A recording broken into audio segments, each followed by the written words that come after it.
الصحف المصرية وكمان العالمية ملهاش سيرة دلوقتي في الساعات الأخيرة غير المصري اللي تم إعدامه في المملكة العربية السعودية، خصوصا إن المملكة العربية السعودية لأول مرة تعلن عن كافة التفاصيل.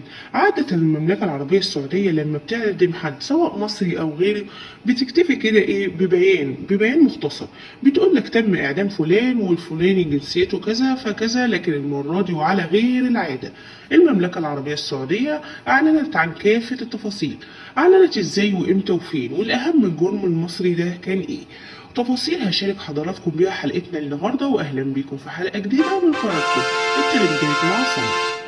في عجالة كده هنتكلم عن بطولة شابين مصريين في محافظة سوهاج كده، علشان أهاليهم هناك أو جيرانهم أو الناس اللي شافت بطولتهم بعينهم تواصلوا معايا، وأنا وعدتهم إن أنا هتكلم عنهم. شابين من سوهاج باختصار، شاب اسمه محمد أحمد والتاني اسمه محمد محمود.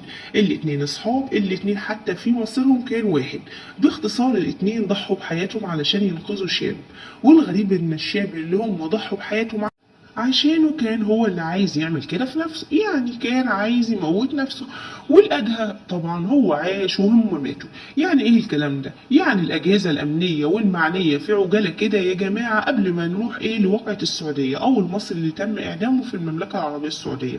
واقعة سوهاج بدأت ببلاغ تلقته الأجهزة الأمنية والمعنية في محافظة سوهاج. البلاغ كان من المستشفى العام من أهالينا هناك اللي كانوا متواجدين بجوار ترعة اسمها ترعة السوهاجية موجودة في مركز جهينة أو جهينة تقريبا. اللي هناك بقى أهالينا يقولوا لنا النطق الصحيح. المهم أهالينا هناك كانوا متواجدين، شافوا في شاب بيصارع الأمواج على طول. الشابين دول كانوا قاعدين على الشط أو بجوار الكوبري، يعدي الترعة شافوه، ما اكتفوش بالفرجة بس زي الباقي اللي كانوا بيتفرجوا. الناس كانت بتتفرج عليه. خرج ناس كانت بتتصور كعادة زي ما احنا متعودين. للأسف في وقائع زي دي هم لا قرروا، لا قالوا لا احنا ما ينفعش اتنين نتفرج عليه، لا احنا ننزل ننقذه. وده دايما اللي بنشوفه من أبطالنا اللي هم من سوهاج. يعني الاتنين دول نزلوا المية وقربوا منه وأنقذوه، لكن هما الاتنين الأمواج راحت حدفاهم كده بالرغم إن هما بيعرفوا يعوموا. لكن سبحان الله ده كان قدرهم. الشاب التاني اتضح إن هو اللي رمى نفسه. طب وأنت ليه يا ابني رميت نفسك وليه بتصارع الموج؟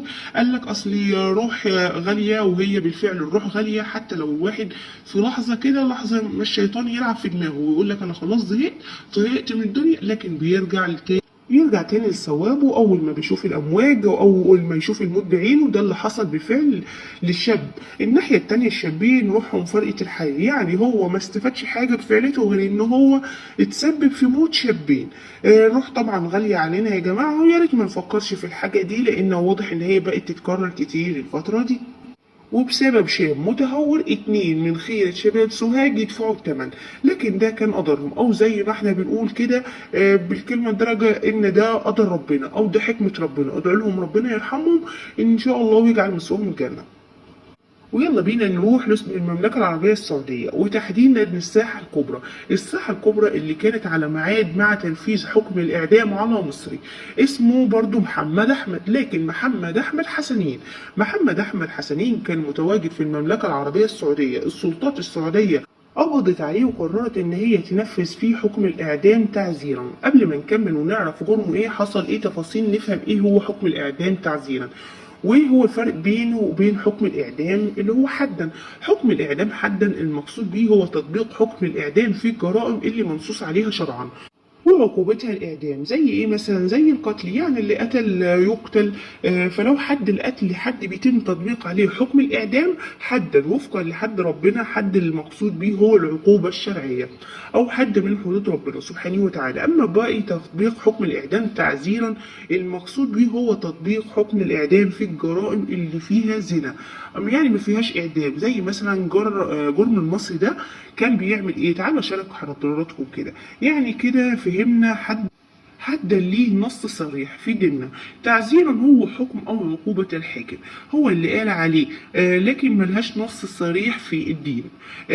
لكن طبعا الحاكم بيبقى مستند برضو لحاجة فقهية او حاجة في ديننا. زي ايه؟ زي المصري محمد احمد بحسب السلطات السعودية وبحسب البيان الخاص بيوم تم ضبطه اثناء الاتجار في المخدرات، وهي المواد المخدرة للحجاج المتواجدين هناك. يعني سواء بقى كان حج او سواء سعودي كان بيبيع لهم حبوب مخدرة. طب حسب السلطات السعودية قالت إن هو تم ضبطه مش جايب مخدرات من الخارج، لا ده كان بيبيع حبوب مخدرة للعاملين في المملكة العربية السعودية، سواء بقى كان معتمر سواء كان حج سواء كان بيبيع لهم أي حاجة. المهم تم ضبطه في محيط الحرم المكي، وكان بيبيع لهم أثناء ما كانوا متواجدين هناك. وأنا برضو مش فاهمة يعني إيه رايح حد يعمل عمرة أو راح يعمل حج ويجيب مواد مخدرة. من المفترض الواحد بيروح هناك بيبقى حتى مش عايز يعلي صوته، بيبقى مش عايز يعمل أي حاجة حرام عشان ربنا يتقبل، يعني عشان يقول ربنا تقبل عمرتي او تقبل حجي. تقريبا كان بيبيع للعاملين هناك او كان بيبيع لاي حد، ما تفرقش معاه مين. طيب حسب البيان السعودي تم ضبطه ثم تم اغتياله لمنطقة سجون تبوك لغاية ما تم تنفيذ فيه حكم الإعدام تعذيرا، زي ما أنا أشرت لحضراتكم في الساحة الكبرى. ربنا يرحمه، هو دلوقتي ما بين إيدين ربنا، خلاص الحكم اتطبق فيه.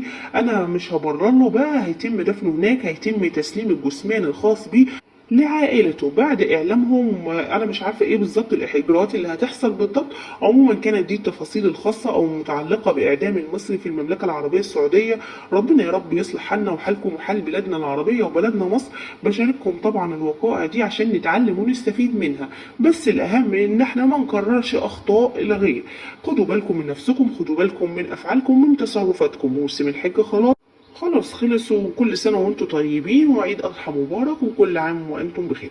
وفي الختام طبعا لو عجبك الفيديو ما تنساش تشاركه مع كل علشان الكل يستفيد. ويا ريت ناخد بالنا في الغربة يا جماعة، مش لازم نفضح بلدنا كل ما نروح مكان لازم نعمل جرايم اللي احنا بنعملها كالعادة. فيا ريت ناخد بالنا وبطل نفضح نفسنا بره بلدنا. وده كان خبرنا النهارده، ما تنساش تضغط لايك واشتراك ليصلك كل جديد بالقناة. ويلا اقول لكم السلام عليكم.